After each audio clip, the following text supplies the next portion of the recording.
I took LSD when I was working on Return of the Jedi.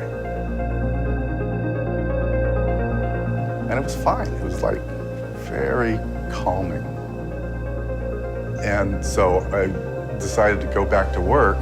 When I walked into like the blue screen stage, and it was just like, I took like way too much. I'm Phil Tippett. I live in Berkeley, California.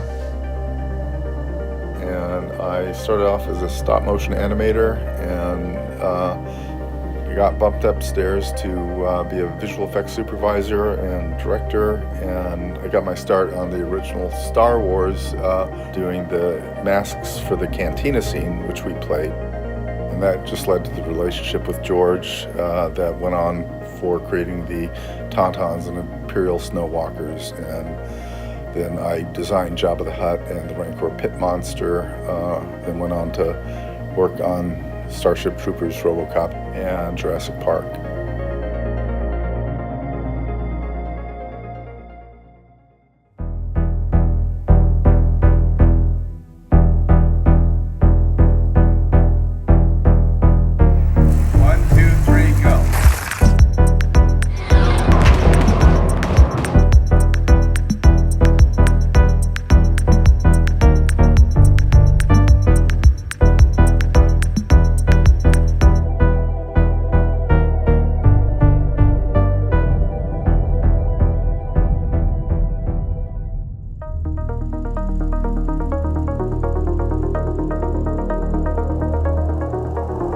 In 1958, the Ray Harryhausen picture, Seven Voyages of Sinbad, was released.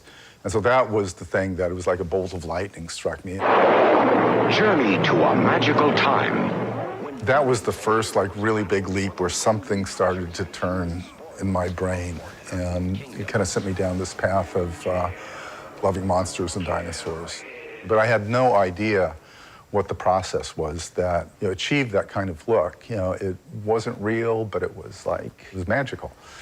And I mowed a bunch of lawns and saved up a bunch of money and got an 8mm camera that I could shoot single frames with, and set up in my bedroom and would push clay around. And G.I. Joes came out at that time, so they were like these articulated things that you could put up. Yeah, I would show my 8mm things to my folks and friends and relatives, and they were amused. They were really crappy. There was no information about this stuff anywhere.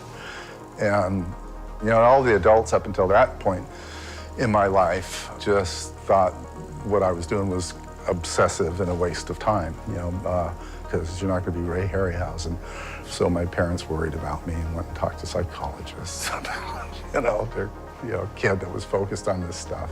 Editor of Famous Monsters of Filmland, Forrest J. Ackerman, published this magazine, and in it had articles on Ray Harryhausen, who was his friend. So I began to get a sense of what that was, and so it was actually this tangible thing where an adult was doing this stuff. So through Forrest Ackerman, we would meet up at his place. If Ray Harryhausen was in town, he'd invite us up to meet Ray and talk to him. And so we would congregate there, and that's where I met a bunch of people like Dennis Muren and Tom Sanema and John Berg.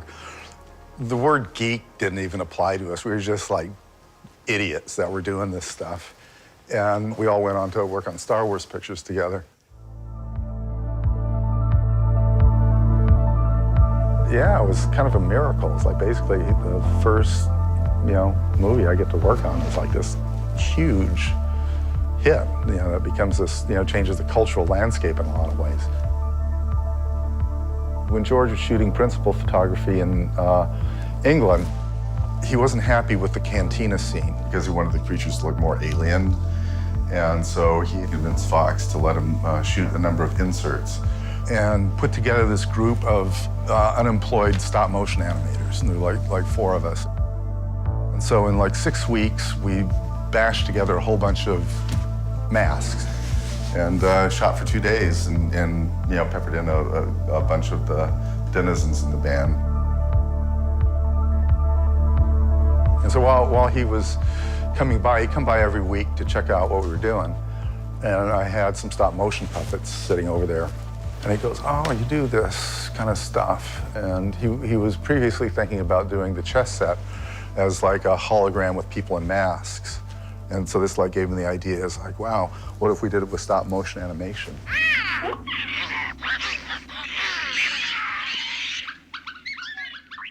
Your favorite monster is my most treasured gift. Thank you, and thanks for your work in the film. Yeah, so when we were done with Star Wars, with the chess set, John Berg and I made like a little chess set plaque and gave it to George, and he stayed in his office for a long time. We went to the cast and crew screening, and it just blew everybody's mind. Just from that, you just knew, this is gonna be cool. This is what we always wanted to do.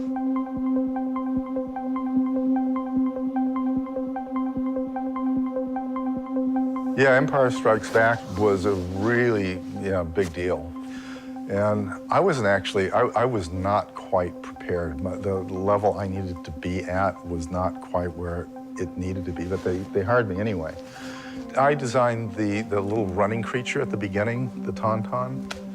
And so I just spent a few days just on paper, just doing some drawings and sending them in. And George was really good that way. You give him like, a really wide net of stuff that totally looks different. And he goes like, yeah, and make a little sculpture of it so I can see it in 3 dimensions. And he responded really well to 3-dimensional things. So after that, I just stopped doing any drawings at all and would always do like little clay maquettes and put those in front of them and usually bought them. In the script, it was like a snow lizard. So I turned it into like more of a mammalian kind of a thing. He's got like horns that are kind of like a ram's, but not really, or a face that's kind of like a camel, but not really, but something that's relatable.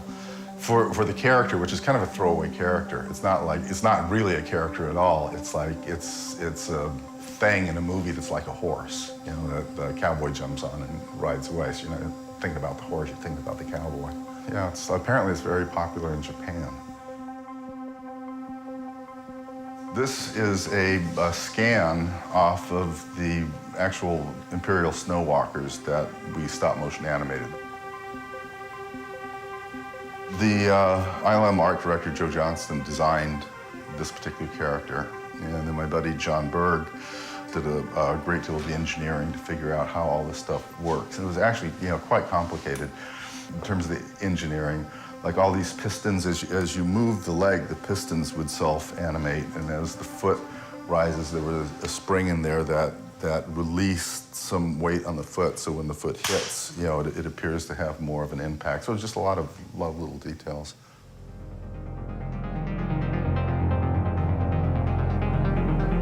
I took LSD when I was working on Return of the Jedi. I could communicate with my cat, Brian. And Brian took me on a journey. I crawled into this cupboard with Brian the cat, and we went to the center of the Earth for like 3 billion years. And it was just in this world of molecules. And it was fine. It was like very calming. And so I decided to go back to work, and I was at ILM and I walked into like the blue screen stage, and it's like this huge, everything just super illuminated, bright blue. And it was just like, I took like way too much.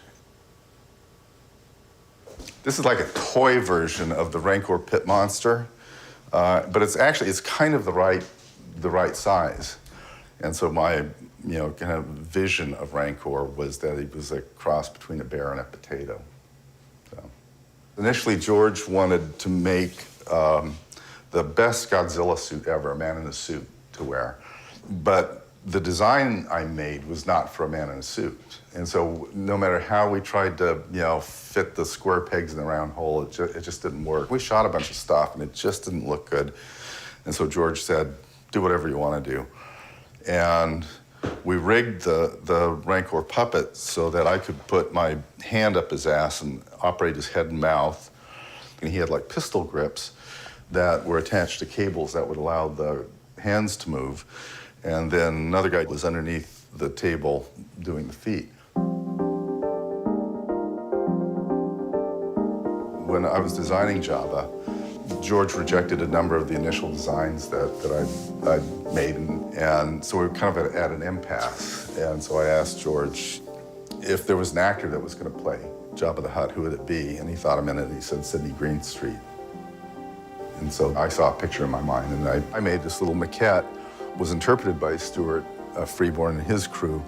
And what he had to do was really consider how practically this thing actually was going to work. So it was like a tiny submarine or a diving bell that all these guys were in there. It gets like really hot.